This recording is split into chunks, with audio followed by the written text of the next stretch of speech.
안녕하세요. 오늘은 고체역학 챕터 2를 시작해 보도록 하겠습니다. 챕터 2는 축하중을 받는 부재인데요. 2.1은 간단한 소개니까 책을 한번 읽어보시고요. 2.2부터 시작을 하겠습니다. 2.2는 축하중을 받는 부재의 길이 변화입니다. 축하중을 받는 부재는 인당과 압중만을 받는 구조물의 구성품을 이야기하고요. 그 중에 가장 대표적인 그런 구조물을 보면 코일 스프링을 볼 수 있습니다. 코일 스프링은 사실 이렇게 인장에 힘을 줬을 때 스프링이 이렇게 돌돌돌돌 말려 있잖아요. 그러니까 사실 얘네 자체적으로는 전단력이 생기게 됩니다. 그래서 직접 전단 및 뒤틀림의 상태가 나타나게 되죠. 늘어나면서. 하지만 이 전체의 거동은 마치 그냥 이런 속이 꽉 찬 물체와 같이 축하중을 받는 부재와 동일하게 됩니다. 이렇게 되었을 때 스프링의 길이 L을 이제 초기 고유 길이라고 하고요. 인장력 P를 줬을 때 늘어난 길이 이 델타를 신장량이라고 합니다. 그리고 보통 스프링은 선형 탄성의 성질을 갖고 있어서 하중과 신장량이 비례하게 됩니다.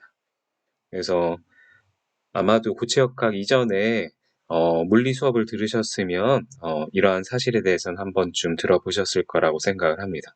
그래서 힘을 주는 만큼 선형적으로 늘어나게 됩니다.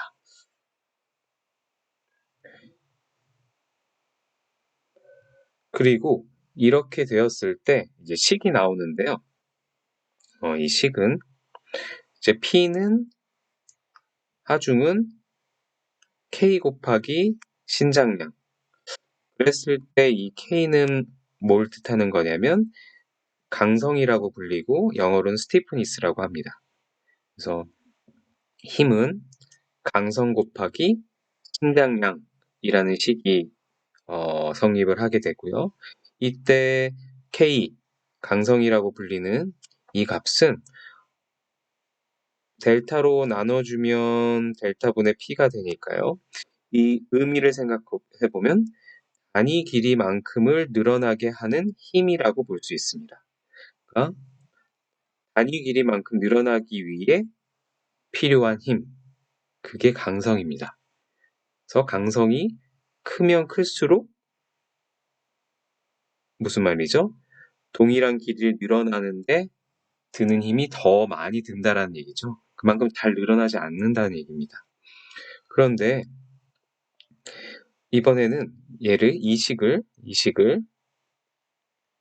신장량 델타의 식으로 나타냈습니다. 그럼 델타는 K가 왼쪽으로 넘어가겠죠? 그럼 K분의 1 곱하기 P가 될 테고요. 근데 이 K분의 1을 F라는 또 변수로 이렇게 나타내면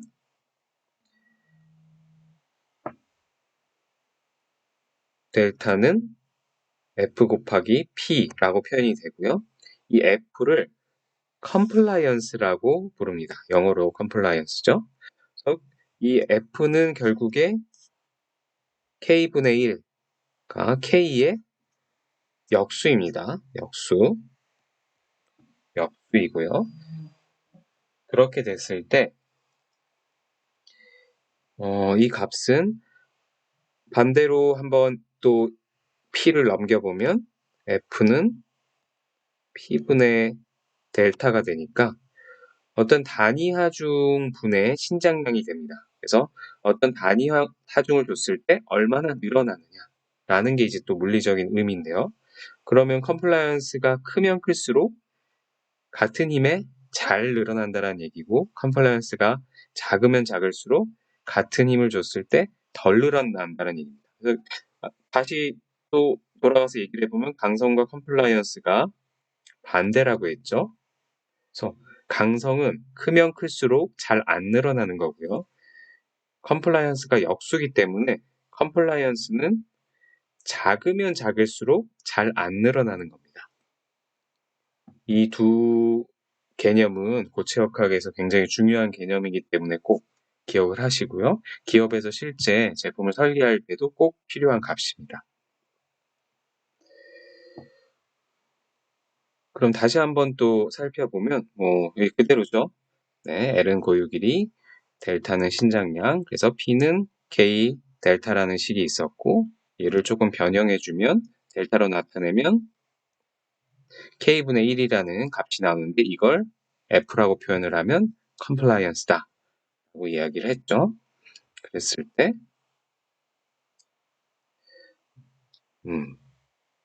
서로 역수 관계이고 그래서 K는 델타분의 B로 표현할 수 있고 그건 결국에 F분의 1이고요.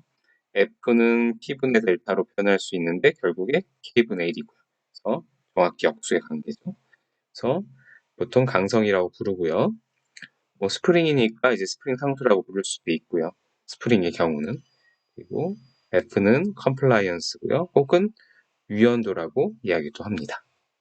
네, 똑같은 내용이죠. 복습 내용이네요. 그리고 사실 또 한국말은 조금 헷갈리는 경우가 있는데 강도라는 말이 있고 강성이라는 말이 있습니다. 둘은 전혀 다른 말이에요. 그리고 영어로는 강도는 스트렝스고 지금 계속 배우고 있는 건 강성이었습니다. 스티프니스. 그럼 강도는 뭐고 강성은 뭐지? 뭔가 다 강한 것 같아 보이는데 그래서 강도, 스트렝스는 재료가 파괴되기까지의 저항을 얘기합니다. 그래서 이 스트레스 값을 얘기하는 거예요. 이 스트레스 값. 기억나시나요? 밑에 그림에도 나와 있지만 여기 그림에도 나와 있지만 저희가 예전에 스트레스 스트레인 다이어그램을 배웠죠? 그때 강도, 여러 가지 강도가 나오는데 뭐가 나왔었죠? 항복 강도, 일드 스트레스, 또 극한 강도, 얼티메이트 스트레스. 그쵸? 이 강도 값은 뭘 뜻하는 거였어요? 스트레스 값을 뜻하는 거였어요. 그 항복할 당시의 스트레스 값. 그리고 가장 큰 스트레스 값. 극한 강도. 그쵸? 강도는 결국에 스트레스고 그 값은 면적분의 끼를 얘기하는 겁니다. 그쵸? 그럼 강성은 뭐였냐? 강성은 바로 이 기울기를 뜻합니다. 이 기울기. 각각 구간의 기울기. 마치 영스 모듈러스와 비슷한 개념이죠. 이 기울기. 그래서 재료 그 자체를 따지면 이제 탄성계수고요. 어떤 구조물에 대해서 표현을 할 때는 강성입니다. 그래서 이 강성은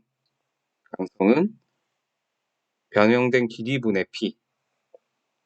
그래서 기울기를 뜻하는 거고요. 그래서 이 기울기가 급하면 급할수록 잘 안 늘어나는 거죠. 그러니까 그 말은 예를 들어 스트레인 스트레스 커브가 있으니까요. 봅시다. 얘가 이렇게 될 수도 있고 이렇게 될 수도 있겠죠? 이렇게 된 경우는 강성이 더 큰 거죠. 이렇게 된 경우는 강성이 더 작은 겁니다. 기울기가 작으니까. 하지만 둘 다 만약에 이렇게 항복이 된다라고 하면 둘의 강도는 동일한 거죠. 그렇죠? 그러니까 같은 강도를 가지지만 다른 강성을 가질 수 있는 거죠. 예를 들어 또 반대로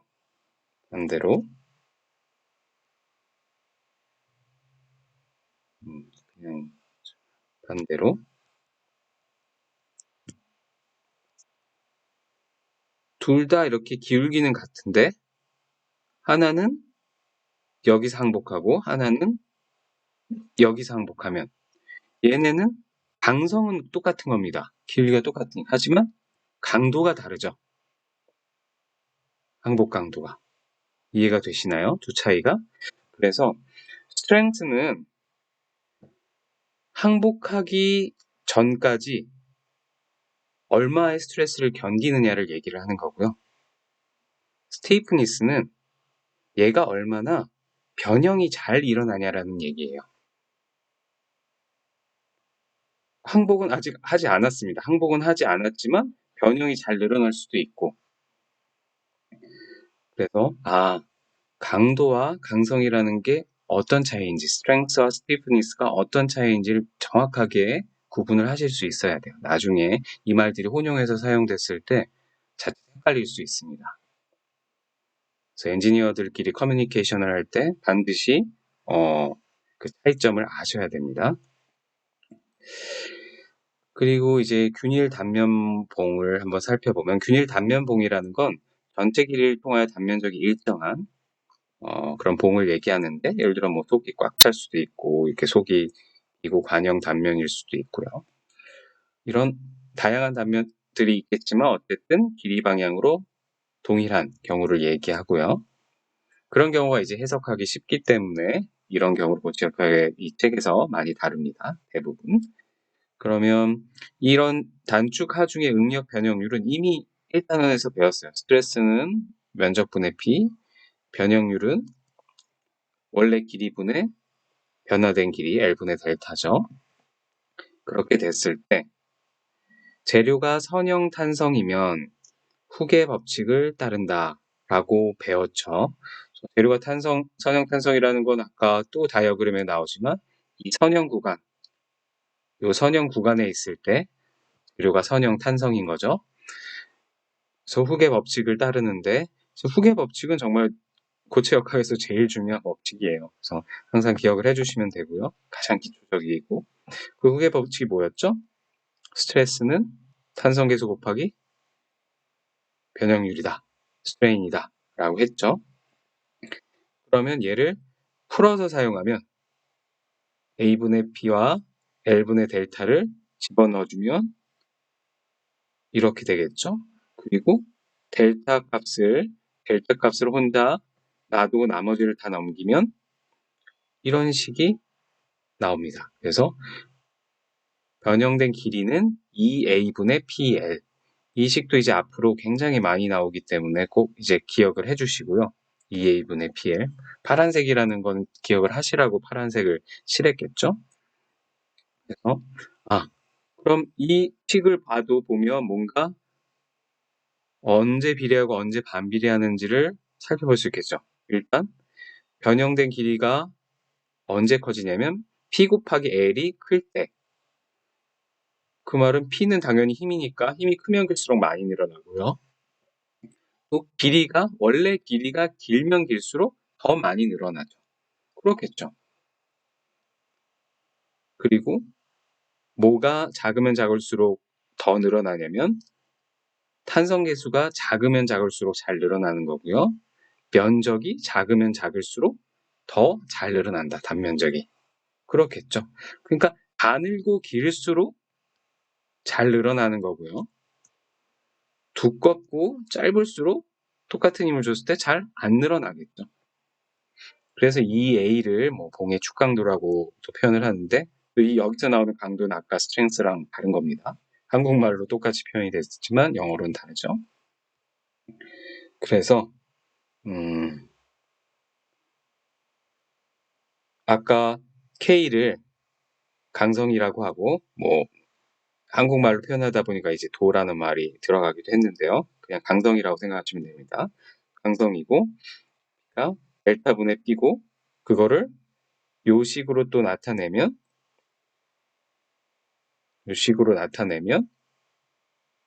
사실 L분의 2A가 되는 거죠. 그리고 유연도. 그러니까 유연도는 이제 컴플라이언스는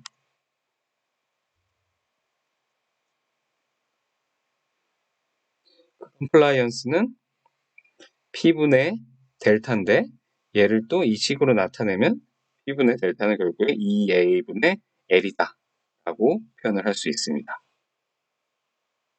그렇죠? 네.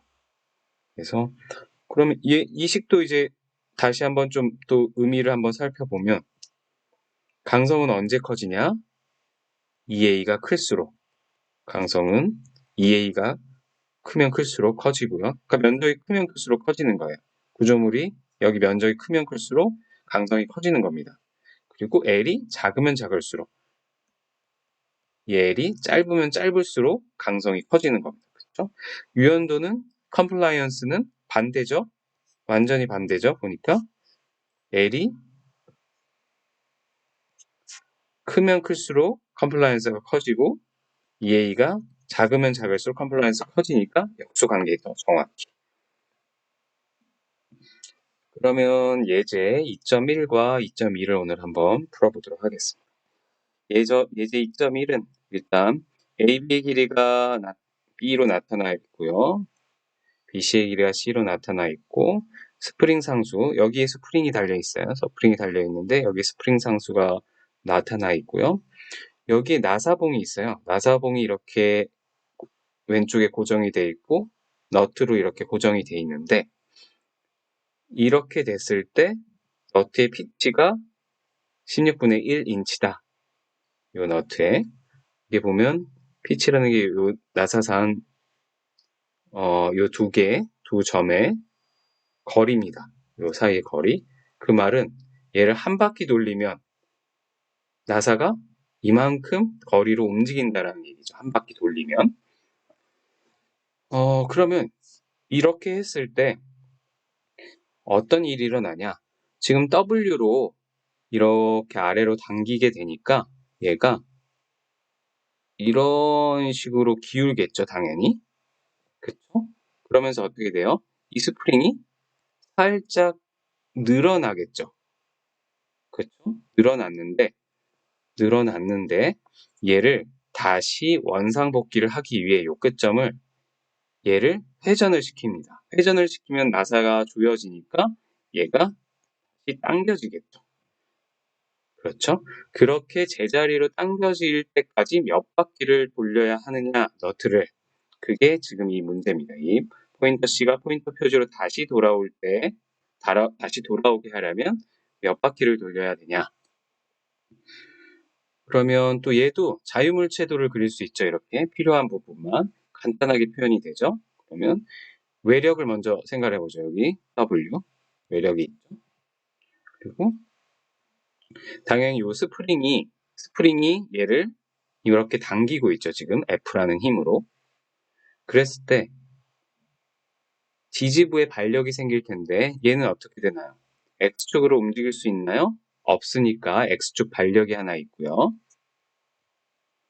Y축으로 움직일 수 있나요? 없으니까 Y축 반력이 있고요. 방향은 몰라도 일단 원하는 방향으로 표시를 하시면 되고 회전할 수 있나요?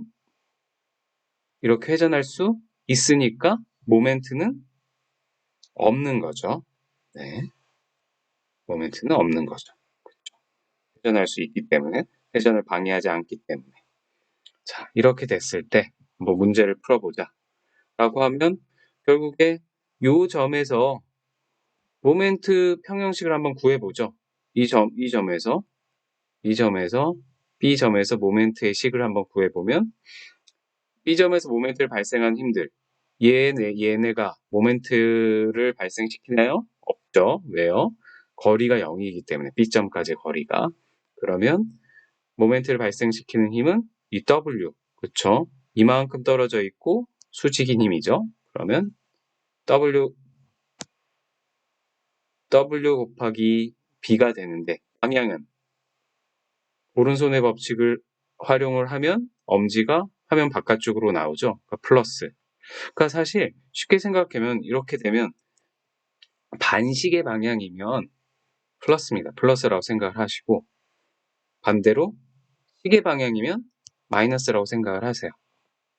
그러면 오른손 법칙이랑 동일하죠. 그리고 이 F는 당연히 B에서 수직인으로 주어진 힘이고 거리가 C니까 모멘트를 발생하죠. 근데 이번엔 얘는 이 방향으로 돌리는 힘이죠. 마이너스. 엄지가 안쪽으로 들어가는 힘. 그래서 FC 그쵸? 가 0이다. 그럼 이 식을 풀면 F는 C분의 WB가 되겠죠. 그쵸? 그래서 F를 구했다. F를 구했고 그러면 근데 여기서는 또 이제 아예 간단하게 이미 이 반력이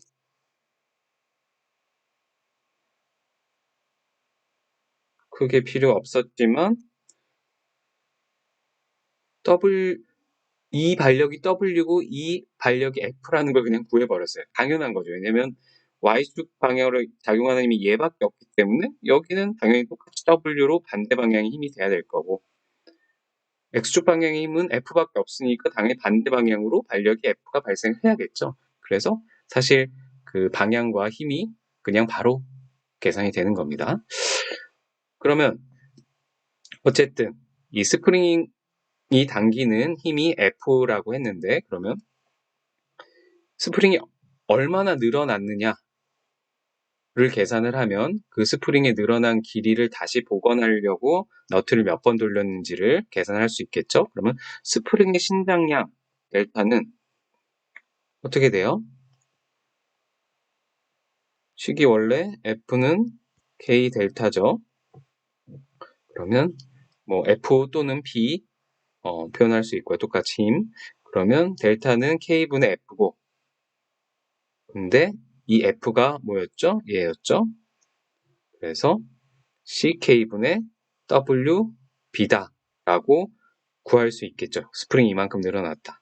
그러면 그만큼을 다시 복원을 해야 되니까 너트를 회전수를 n이라고 하면 n 곱하기 스몰 p가 아까 pitch였죠. 한 바퀴 돌렸을 때 이동하는 거리.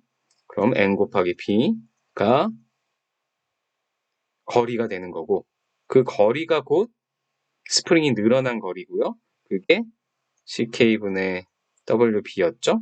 그러니까 당연히 n은 p를 그냥 나눠주기만 하면 CKP분의 WB가 되네요. 그렇죠?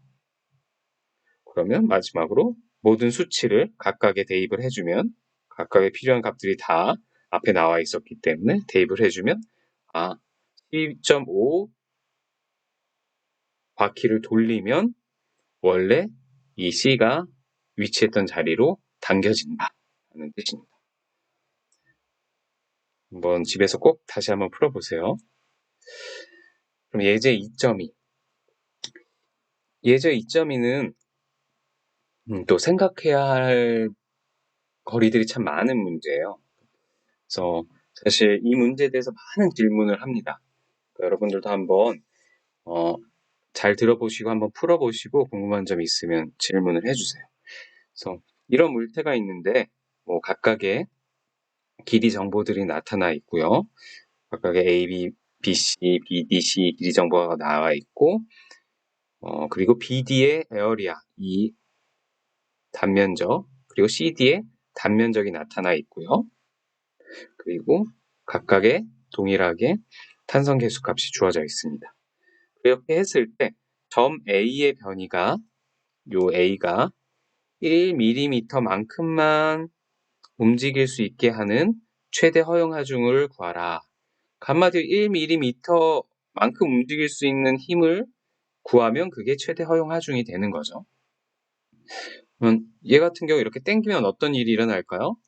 그러니까 이런 식으로 되겠죠. 이런 식으로 될 텐데, 그렇게 했을 때 어떤 일들이 일어나는지 한번 살펴보도록 합시다. 그럼 일단 위에 요 강체만 띄어서 자유물체도를 그려보도록 할게요. 위에 요 강체만, 연결 부위는 빼고요. 그러면 자, 이제 주어진 외력은 P 하나죠, 요거. 근데 각 지지부마다 이제 반력을 표시를 해야 되는데, B, C에. 그러면 B는 X축으로 움직일 수 있나요? X축으로 움직일 수 있나요? 없죠. 왜냐면 여기가 딱 고정이 되어 있는 거죠. 여기가 딱 고정이 되어 있으니까 좌우로 움직일 수 없죠. 그래서 반력이 있습니다. 방향은 모르지만 반력이 있습니다. 그리고 Y축으로 당연히 여기 딱 붙어 있으니까 움직일 수 없죠. 반력이 있습니다. 모멘트는요? 얘는 핀으로 되어 있기 때문에 회전할 수 있죠. 그러니까 모멘트 반력은 없습니다. 그럼 C점은 일단 Y축 방향, C점은 여기에 딱 붙어 있으니까 Y축으로 움직일 수 없죠. 그러니까 Y축 방향에 반력이 있고, 근데 중요한 게 X축 방향. 얘 X축 방향으로 움직일 수 있나요? 잘 보시면 얘와 얘의 차이가, 얘는 벽에 딱 붙어 있는 애인데 얘는 여기가 핀 연결입니다. 그 말은 얘는 이렇게 움직일 수 있는 애예요. 그러니까 사실 좌우로 살짝 움직일 수 있겠죠. 물론 길이 때문에 아주 살짝만 움직일 수 있습니다. 각도가 이렇게 크게 변할 수는 없고요. 네? 그러니까 좌우로 움직이는 걸 방해하지 않기 때문에 얘는 X축 방향으로 반력이 없는 겁니다. 그쵸? 이렇게 했을 때 그러면 이 강체의 평형 방정식을 한번 구해보면, 일단 또 B라는 점의 모멘트 합이 0이다 라는 것으로 한번 구해봅시다. B라는 점에 이 점에서 모멘트식을 구하는 이유는 뭐 앞에서도 가끔 나왔지만 어쨌든 힘이 많이 집중되어 있는 곳에 모멘트를 구하는 게 유리하다고 했죠. 왜냐면 그런 힘들이 다 모멘트를 주지 않기 때문에 상쇄되죠. 그럼 B점에 모멘트를 주는 애는 당연히 P고, 수직인으로 힘이 주어지고 있고, 이 방향으로 돌죠. 그럼 플러스 방향, 그렇죠? 오른손 법칙 플러스 방향이고, 그러면 P 곱하기 450이죠. 그 다음 이 힘이 또 이만큼 거리가 떨어져서 수직인 힘이고 반대로 작용을 하죠. 마이너스 방향으로. 그러면 마이너스 FC 곱하기 거리 225가 되죠. 거리가 225. 그게 는 0이라고 하면 FC는 그냥 2P라고 계산을 할 수가 있겠죠. 그렇죠? 그 다음에 이번에는 Y축 방향, 버티컬 방향으로의 합이 0이다라는 걸 하면, 버티컬 방향 힘이 뭐가 있죠? P. 아래쪽 방향이니까 마이너스 P. 위쪽 방향 FBD. 아래쪽 방향 FC 마이너스는 0 하면 FBD는 3P. 그래서 FC와 FBD를 다 P로 표현을 할 수가 있는 거죠. 그렇죠? 네. 여기서 되게 또 재밌는 사실이 있나요? 재밌진 않군요. H는 얼마인가요?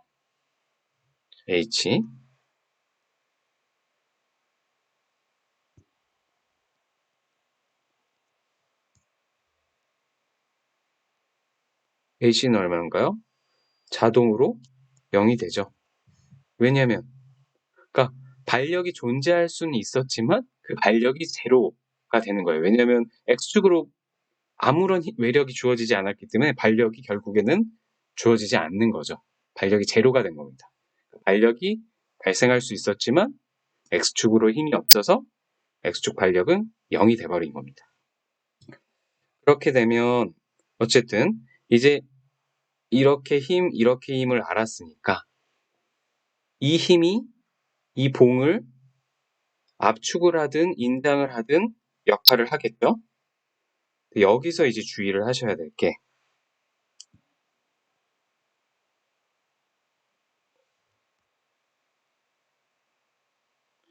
지금 이 힘의 방향은 다 이제 플러스로 나온 걸 보니 힘의 방향을 맞춘 거예요. 이 봉이, 각각의 봉이,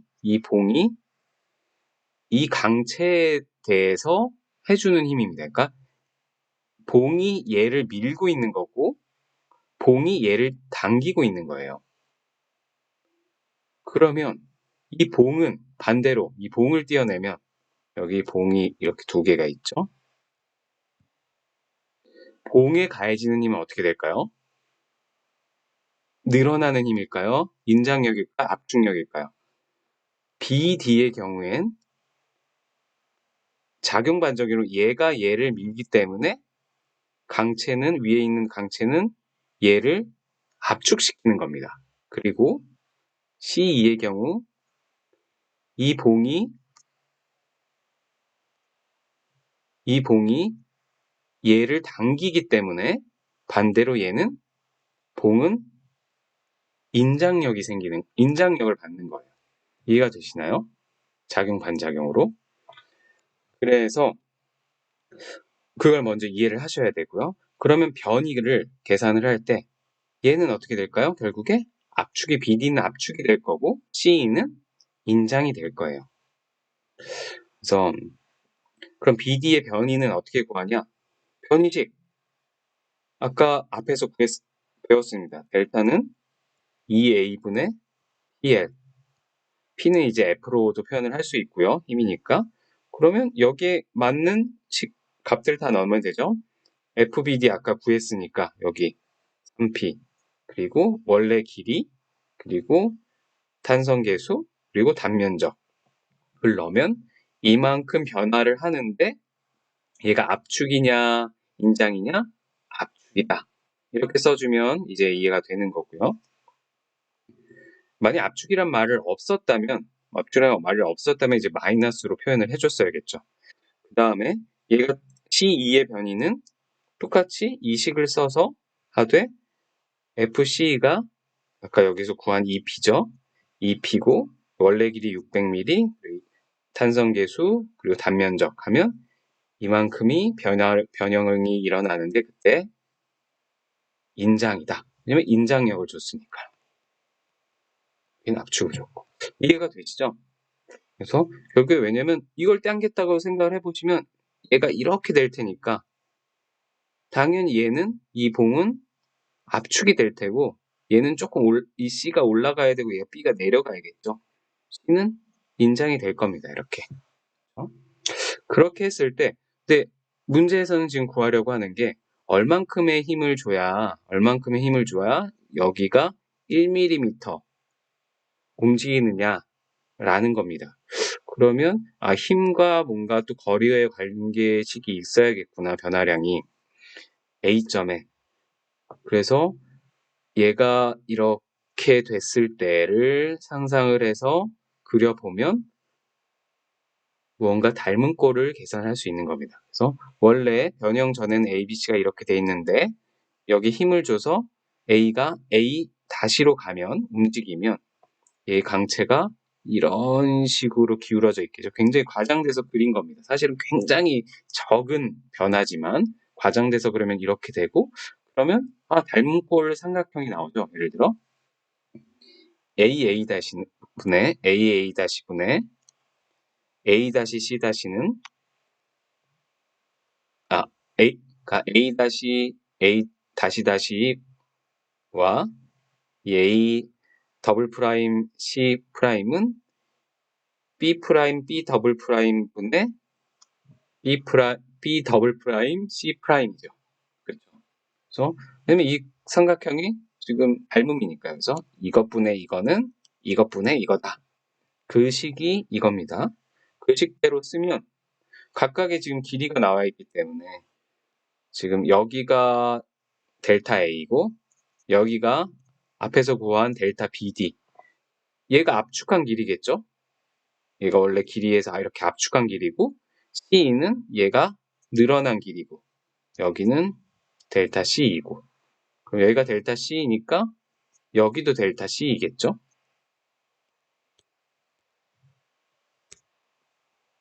여기도 델타 C이고요. 똑같이. 그렇죠? 그렇게 하면 이 삼각형의 닮음식을 대입하면 이런 식으로 표현이 되고요. 이 식에 그대로 넣어주시면 다 하나하나 넣어주시면 됩니다. 그러면 결국에 델타 A라는 값이 들어가 있고